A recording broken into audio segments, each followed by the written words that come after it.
Welcome to Active Player Network. My name is Richmond. I am your beloved community manager, and I am here to check out the prototype for Heroes of Dominaria. Hi, I'm Vaughn. I'm a demoer for WizKids games. I've been showing this game. This is only our second show now. We had this at Origins. Very good response from Magic players and casual gamers alike so far. That's awesome. And this game does take place in the Magic the Gathering universe. Absolutely. The home of Magic the Gathering itself, the legendary plane of Dominaria. Now tell me about the heroes that you can play as. So, we have 4 characters that come with the game. We call them Planeswalkers. Yep. In the box, you have Karn, Teferi, Jorah, and Chandra. Beloved Chandra. The beloved Pyromancer Chandra, yes. Best girl Chandra. I'm all about that robot life, so I prefer Karn. You know? Well, we are seated very appropriately. Exactly. What has been the response from Magic players? Magic players are very pleased with the setting, generally, because it's things they're familiar with. It's things we've been talking about for 25 years. Yeah. And you know, the settings and the characters, they're like, oh yeah, Urborg, that's a familiar location and a familiar card for longtime players. Talaria, Llanowar, you know, these are things that harken back to the very beginning of the game. So it kind of feels like coming home. Absolutely. Yeah, but in a new way. So give us an overview of kind of the game a little bit. Okay, so in the game, you pick your Planeswalker, and they all have identical abilities, so we don't have to worry about balancing for gameplay. Nobody's got time for that. We want to be here for 40 minutes to an hour and then move on to something else. Once you've determined your Planeswalkers, you determine first player. Now, according to the rulebook, which, you know, we have to follow that as strictly as possible, the player who goes first is the player who has most recently traveled through time. Okay. So, I mean, obviously this is fun and flavorful, but you can get creative with it. I mean, I didn't travel a time zone to be here. If you had a birthday recently, or December? Yeah, well, my birthday's in December too. That doesn't help much. So both Sagittarius. Yeah. Okay, and when is I'm the 3rd. I'm also the 3rd. Stop. So the first player gets to pick a starting area first. You take one of your little wooden meeples here. Yeah.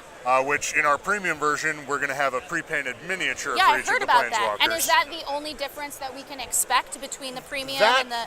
That's the primary difference between the premium version and the base version. Okay. So there's no direct competitive element here. Right, because essentially it's about saving the multiverse first, so... Of course, and you're going to do that by gathering resources and recruiting heroes to your cause. Okay. Beginning of the game? Yeah. We have these cards that we deal out. These are quests. We have our stylized exclamation point on the quest cards.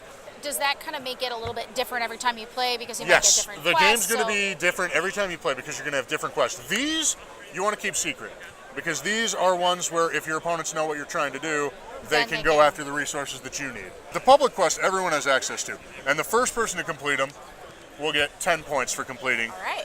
The second person gets 7 points, and the third person gets to try harder the next time he plays the game. So when you discover an artifact, you're going to be dealt 2 of these artifact cards. Now these are potent effects that are going to affect the way you play the game. Okay.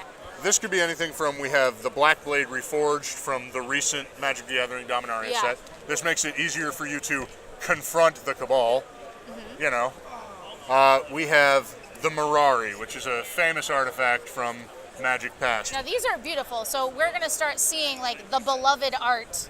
And we can't bring up Magic the Gathering artifacts without having the granddaddy of them all.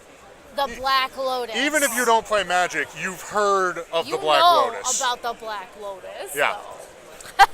That's one of those one-time use artifacts that I talked about. And because every Planeswalker ability is in some way going to give you victory points, there is no such thing as wasted movement or a bad turn.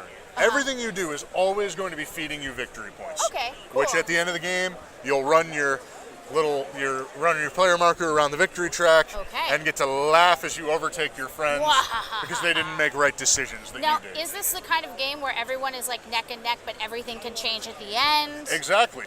Yeah, I mean, this game just has like, it just opens up like as you go through it. It's very cool. We haven't even gotten to the best part yet. Oh my gosh, please tell me about it. All right, so this is called the Dominaria deck. Yeah. And this is the engine that drives the entire game. Yeah. So any Magic the Gathering player knows that the one thing every deck needs to function is lands. Okay. So guess what's in here? Is it lands? It's lands, Oh my gosh. So at the beginning of every player's turn, you flip the top card off the Dominaria deck. So there's going to be a few things on every card.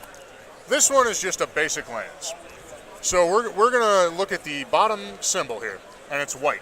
Okay. So when we flip the white mana, we would take mana tokens and put one on every white location. Okay, so then it just keeps building up. Okay. So basic lands are not the norm in this game. Mm-hmm. Most of the lands are going to be associated with a specific location, and they're going to have a name. So this is still a swamp, so we'd replenish all the black locations. Mm-hmm. This is Urborg. Yes. So we're going to reference our board, we're going to go over to Urborg.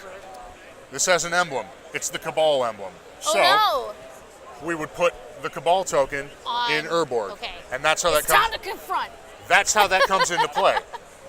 We flip Talaria and see that it has an artifact. So that's where the artifact tokens are put into play. So that's how you start bringing these things out onto the board. As I said, this is our engine, and it changes the board every turn, and it ensures that every game you play is going to be different. Yeah, and that's really cool because it really does tie in with the fact that like lands are what allow you to play a Magic game. When are they expecting that we're going to see these come out?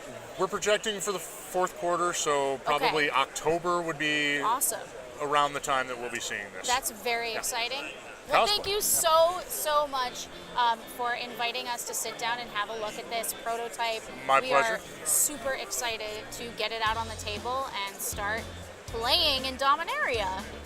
All right, well, awesome. Thank you. Thanks for joining us here on Active Player Network to learn more about Heroes of Dominaria from WizKids. We hope you'll subscribe to our channel at youtube.com/ActivePlayerNetwork. There you can watch more episodes of Get the Game or see some game previews in Critical Hits. Plus, you can head over to facebook.com/ActivePlayerNetwork for your chance to win a copy of Heroes of Dominaria in our Get the Game giveaway.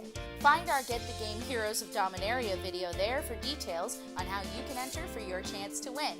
As always, we love to hear your thoughts on games, collectibles, and more on Twitter at ActivePlayerNet or on our blog at ActivePlayerNetwork.com. You can also hit us up on Instagram at ActivePlayerNetwork. So come back Friday when we'll be rolling out with Transformers the card game from Wizards of the Coast. Play on.